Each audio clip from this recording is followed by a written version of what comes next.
작품 감호 자체 제목의 의미부터 빠르게 풀이를 한다면 자, 이 작품의 주인공이 누구? 김현입니다. 자, 그러면 감호가 뭘까? 자, 김현이라는 김현 자체가 누구지? 신라시대 사람이야. 그럼 뭐가 돼? 화랑이고요. 화랑. 신라의 화랑이었고요. 감옹. 감호죠. 호호. 뭐한 이야기? 김현이 호랑이를 감동시킨 이야기다. 아, 사람에게 호랑이가 감동을 했구나. 이 미물인 호랑이가 감동을 해서 과연 어떤 일이 벌어질 것인가. 그래서 두 가지, 들어가기 전에 두 가지만 쓰고 갈게요. 왜? 준이에요. 이거 갈래가. 이거 왜 썼냐 이거예요. 자, 일단 김현감호 갈래가 뭘까요? 당연히 소설이겠지. 근데 소설 중에서 옛날에 이런 것들을 우리 뭐라 그래? 설화라 그래요. 즉 옛날 이야기를 설화라 그래요. 근데 설화도 종류가 있는 게 이게 왜 썼느냐? 사찰 연기 설화라고 그러거든요. 사찰 연기. 이게 좀 포인트야. 이 사찰이. 즉 사찰이 생긴 연유에 대한 설화예요. 이해했나요? 그렇다면 저기 실제로 호원사라는 절이 있거든요. 그 절이 생기게 된 이유에 대한 이야기예요. 이 호원사가 생긴 이야기. 이 절이 과연 어떻게 생기게 되었는가? 이 이야기를 바탕으로 이게 생기게 되었다. 됐어? 자, 그래서 요거 하나 기억해 두시고요. 그리고 요거는 뭐 별개로 시험제로 선생님이 진짜 악의적 마음을 먹는다라면 낼 수가 있어요. 즉, 이 작품이 어디에 실려 있느냐? 1년 2. 이제 이게 악의적인 거야. 삼국유사, 삼국사기. 그래서 낚여요. 이제 진짜 이 두 글자 바꾸는 순간 시험 문제만 1년에 삼국사기에 전해진다 라고 쓰면 맞아. 지연이 같은 경우 맞아. 삼국사기지? 틀린 거지. 왜냐면 삼국유사에 실려 있거든요. 그래서 요거 여기에 실려 있다.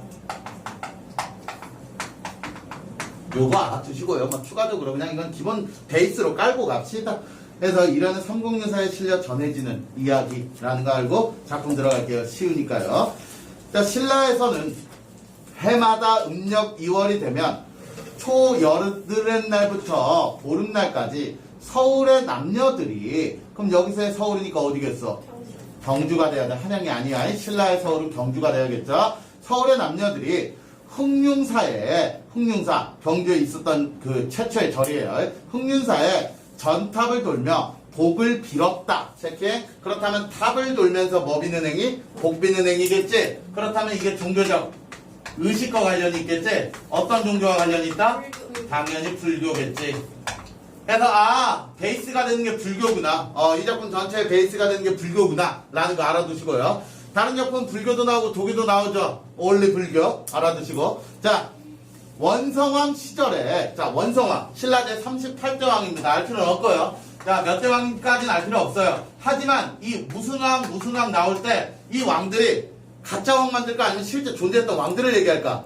실제 존재했던 왕이야. 그 원성왕이 살던 시대가 있을 거 아니야. 그럼 이 왕 이름만 갖고도 우리는 뭐를 알 수 있다?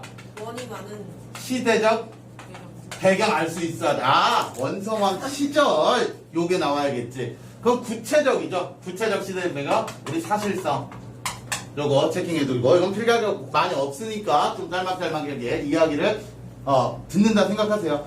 화랑 김현이 주인공의 등장. 밤이 깊도록 혼자 쉬지 않고 탑돌이를 했다. 그때 한 처녀도 연부를 외우면서 따라 돌았는데 서로 감정이 통하여 눈길을 주었다. 자, 야밤에 두 사람이 정을 통했겠죠. 그들은 탑돌이 마치고 조용한 곳으로 가 정을 통하였다. 사랑을 나눴대요. 둘이서. 처녀가 막 돌아가려고 하니 김현이 따라가려라 했다. 그냥 보내주지. 처녀는 사양했으나 김현은 억지로 따라갔다. 서상기슭에 이르러 한 초가집으로 들어갔는데 노파가 처녀에게 물었다. 따라온 이는 누구냐? 처녀가 사실대로 대답하자 그 윗사실을 다 얘기했겠죠. 노파가 말했다. 좋은 일이긴 하지만 없었던 것만 못하구나. 허나 이미 저지른 일이기에 어찌할 수 없다. 여기 시험제 낼 게 없어서 내가 어거지로 만들어 봤어요. 말 그대로 이미 저질렀다. 그러니까 엎어진 물은 뭐 할 수 없다. 아니지, 엎어진 물은 다시 주어 담을 수 없다잖아. 요거 사자성어가 있어요. 그래서 혹시나 이 부분 만약에 사자성어가 나온다면 뭘 엎었고요? 주어 담을 수 없다. 요거와 관련된 게 반수, 물을 엎어버리다 예요. 이거는 뭐 할 수가 없다고? 다시 할 수 없다. 불수. 그래서 한 번 엎은 물은 주어 담을 수 없다와 관련된 사자성어가 반수, 불수라는 사자성어가 있다라는 거. 이미 저지른 거 되돌릴 수는 없다라는 거. 어찌할 수가 없다. 은밀한 곳에 숨겨주어라. 네 오빠들이 나쁜 짓을 할까 두렵구나. 처녀는 기면을 이끌어 구석진 곳에 숨겨주었다. 얼마 뒤 호랑이 3마리가 으르렁거리며 와서 사람의 말로 이야기했다. 집에서 비린내가 나니 요기하기 좋겠구나. 그럼 여기서의 비린내는 무슨 냄새? 사람 냄새가 되겠지. 노파는 그녀와 함께 꾸짖었다. 너희들 코가 어떻게 되었구나. 어찌 미친 소리 하느냐. 이때 하늘에서 외치는 소리가 들렸다. 그럼 여기서의 하늘은 뭐가 될까요? 그들은 이 나쁜 새 호랑이를 뭐하는 존재? 벌하는 존재가 되겠지. 즉 윤리적 판단의 주체가 되고요. 윤리적 판단했을 때 니들은 쓰레기야 라고 그 윤리적 판단을 하는 주체가 될 것입니다. 그리고 또한 당연히 이걸 하는 사람이니까 초월적 존재의 등장이 있냐? 있다 라고 봐야겠죠. 초월적 존재이며 심판자의 역할을 할 거예요. 심판을 하는 이 나쁜 악행을. 그럼 여기서 호랑이 3마리는 선이 될까요? 악이 될까요? 악이 돼야만 하겠죠. 악이 베이비. 너희가 남은 생명에 진 걸 좋아하니 마땅히 한 놈을 죽여 악행을 징계하겠다. 자, 이걸 뭐라 할까? 또 사자성어 한마디로 한 명을 벌함으로써 100사람에게 교훈을 주도록 하는 거예요. 그렇죠. 1벌 한 명을 벌함으로써 100개의 가르침을 주겠다. 1벌 100개. 하늘도 나쁘지. 그냥 3마리 다 죽여버리면 될 거를. 새 호랑이가 이 말을 듣고 모두 근심하는 기색을 보이자 처녀가 말했다. 만일 새오빠가 멀리 피해가서 스스로 뉘우친다면 제가 대신 그 벌을 받을게요. 그럼 오빠들을 대신해서 뭐 하겠다? 죽겠다. 즉 자신을 희생하겠다 되겠지? 사자성어? 얘는 잘못한 게 없어. 얘는 잘못한 게 없지만 오빠들을 대신해 자기의 몸을 바치겠다라는 게 돼. 이런 거 우리 무슨 자세라 그래? 살신 성인의 자세를 보이는 게 되겠지. 이 정도예요. 여기 기념가문은 4개. 그리고 마지막에 포인트 하나 있고요. 이에 모두 기뻐하며 고개를 숙이고 꼬리치고 도망갔다. 쓰레기들이죠. 처녀가 김연에게 말했다.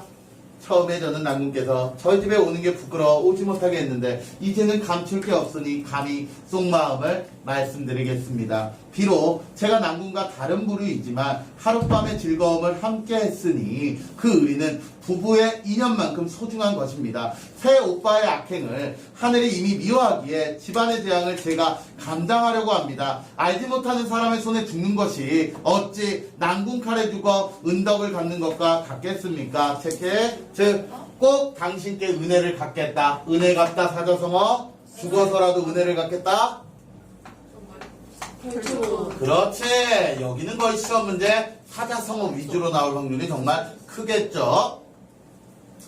제가 내일 거리로 들어가 사람들을 심하게 해치면 사람들은 저를 어떻게 할 수 없을 거예요. 그러면 대왕께서는 반드시 높은 벼슬을 걸고 저를 잡을 사람을 찾을 거예요. 나문께서는 겁내지 말고 저를 따라 성 북쪽 숲속으로 오세요. 제가 기다리고 있겠습니다. 즉 앞으로 해야 할 것을 예견하고 알려주고, 요거 시험 문제, 뒤에 문제 있어.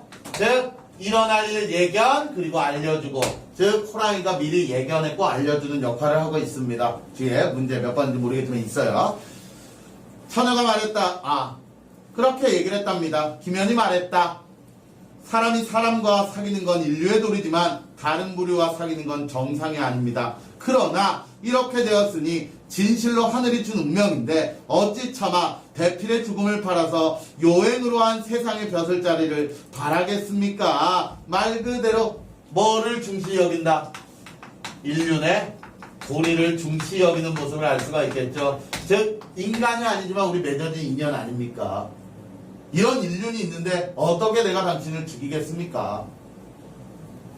처녀가 말했다. 난군께서 그런 말씀을 하지 마옵시고 제가 지금 일찍 죽는 건 하늘의 명이다. 또한 제가 바라는 바다. 또한 난군의 경사다. 또한 저희 가족의 축복이며 또한 다른 나라 사람들의, 다른이 아니죠, 나라 사람들의 기쁨이다. 제 죽음으로 5가지 이로움이 생기니 어찌 꺼리겠습니까? 다만 저를 위해 절을 짓고 불경을 강론하여 절의 체킹, 이 절이 뭐라고 할까? 호원사. 불경을 강론하여 좋은 업보를 얻도록 해주시면 더없이 호원사, 더없이 큰 그런 은혜일 것입니다. 김영과 천은 서로 울면서 헤어졌다. 다음날 과연 사나운 호랑이가, 이 호랑이의 정체가 누구라고? 아까 호랑이 처녀였죠? 사나운 호랑이가 성 안으로 들어와 사람들을 사납게 해치니 감당할 수가 없었다. 원성왕은 소식을 듣고 명령, 호랑이 잡는 자에게 이금의 벼슬을 주겠다. 김현이 금걸로 들어가 아뢰었다. 제가 잡을 수 있습니다. 이에 먼저 벼슬을 주어 그를 격려했다. 김현이 단도를 지니고 숲속으로 들어가니 호랑이가 처녀로 변하여 반갑게 웃으며 체킹. 호랑이가 처녀로 뭐 했다고? 변신. 요걸 뭐라 그런다? 이 작품의 특징인 변신 모티프가 있다. 그렇기 때문에 이 작품은 또한 변신형 설화라고도 볼 수 있고 변신 모티프라고 해요. 변신 모티프. 자, 변신했습니다.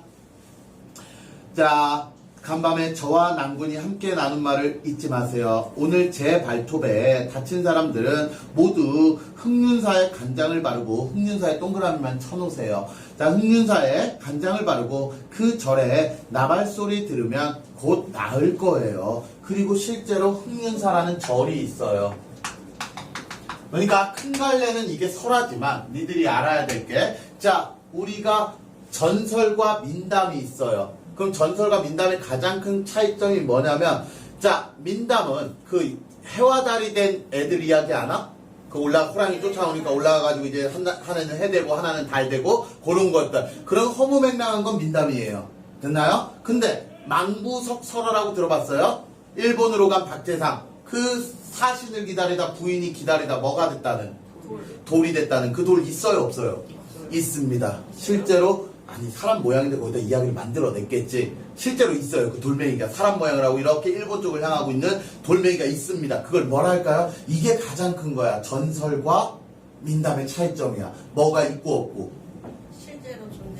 실제로 존재하나 안 하나 이거야. 그럼 이걸 뭐라 그러느냐? 요와 같은 걸 증거물이라 그래요. 그래서 여기 전설의 특징이 있다라는 게 돼요. 이 작품에. 아, 실제로 흑륜사 있고 거기에서 유명하구나 간장이. 이런 것들이 증거물이 되겠죠. 자, 그리고 또한 여기서 이 신라시대의 종교 뻔하죠. 뭡니까? 불교였죠. 결국 아픈 거 누가 다 낫게 해준다? 절이 다 낫게 해준다. 부처가 다 낫게 해준다. 이게 불교를 통한 구원을 얘기하는 거야. 이 부분에서 잠깐 종교 어필. 불교를 믿으면 이렇게 구원받을 수 있다. 이런 것들을 어필하는 거지. 자, 처녀가 말을 마치고 김현이 차고 있던 칼을 뽑아 스스로 찌르자 처녀는 바로 호랑이가 되었다. 김현이 숲에서 나와 말하였다. 지금 여기서 호랑이를 쉽게 잡았다. 사정은 말하지 않고 단지 호랑이가 일러준 대로 사람들을 치료하게 하니 그 상처가 모두 나았다. 지금도 풍속에서는 호랑이에게 입은 상처에 이 방법을 사용하고 있다. 김현은 등용된 후 서천가에 절을 세우고 호원사라 하였다. 누구를 위한 절? 호랑이. 그렇다면 이 호원사 여기서 체킹할 거 뭐? 아, 그래서 이 작품의 갈래가 뭐다? 사찰 연기 설화구나. 이러한 사찰이 생기게 된 연유, 이걸 기록해 놨구나. 그리고 하영아, 호원사라는 절 있어 없어? 있어요. 이것도 뭐가 돼야 돼 그럼? 증거. 이것도 증거물이 돼야 되는 게 되겠지. 실제 존재하는 절이기 때문에. 자, 항상 법망경을 강론하여 호랑이의 명복을 빌고 스스로 희생하여 어짐을 이루어 준 은혜를 갚았다. 김현이 죽을 쯤에 전에 있었던 이상한 일에 매우 감동하여 정기를 적었다. 제게 이상한 일에 매우 감동해서 정기를 적었다. 이게 바로 이 글을 쓰게 된 동기 나와 있다 이거죠. 글을 쓰게 된 동기 있나요? 네, 있어요. 마지막에 나왔어요. 체킹해야겠죠? 비로소 세상에 알려졌다. 그리하여 그 기록을 논호림이라 불렀고, 논호림, 호림, 호는 호랑이겠지. 림은 뭐야? 숲을 림. 그래서 호랑이 숲을 논하다. 요 말이고요. 지금도 그렇게 부른다. 자, 근데 여기서 이제 보기에 문제가 있는데 하나만 쓰고 갈게요. 자, 여기서 이제 보기랑 비교하는 문제. 바로 김영감호랑 요거 같이 묶어서 나올 확률 내가 생각할 땐 요게 시험 문제예요. 신도징 이야기라는 게 있거든요. 신도징 이야기 짧게 얘기해주면 둘 다 호랑이 처녀가 나옵니다. 그런데 이 신도징은 호랑이가 애초에 사람이야. 애초에 사람인데 말 그대로 애초에 얘가 호랑이인 거 이 남자는 끝까지 몰라요. 그러니까 내가 수지랑 만나서 결혼해서 살고 아들까지 다 낳았어. 근데 갑자기 수지가 친정 좀 가야겠대. 그래서 가보자 해서 갔지. 근데 친정집에 아무도 없는 거야. 근데 저 벽에 호랑이 가죽 하나 호피가 딱 걸려있는 거야. 수지가 얼메 이러더만 그 호랑이 가죽을 덮었었더니 갑자기 호랑이로 변해서 확 애랑 남편 놔두고 가버린 거야. 그게 이야기 다예요. 엄마 죽은 거예요? 그렇지. 그럼 차이점이 뭐냐? 김영감호와 이 신도징에 나온 호랑이 가장 큰 차이점. 김영감호에 나온 호랑이는 남자 주인공을 위해 자기 자신을 뭐 했습니까? 희생했습니다. 써놓고요. 이 신도징에 나오는 호랑이는 자기 사랑하는 남편? 아니 부모가 죽었으니까 이제 필요 없어 당신 꺼져 씨발. 가버린 거예요. 그냥 이 남자 버리고 아무것도 얘기도 안 해주고 배신했다라고 볼 수가 있겠죠. 가장 큰 차이점이에요. 희생이냐 배신이냐. 됐나요? 저거 기억해주면 될 거예요. 신도징 만약에 나온다라면. 자, 오늘도 즐거운 국형과 함께한 굿바이. 신도징? 신도징 꺼줘.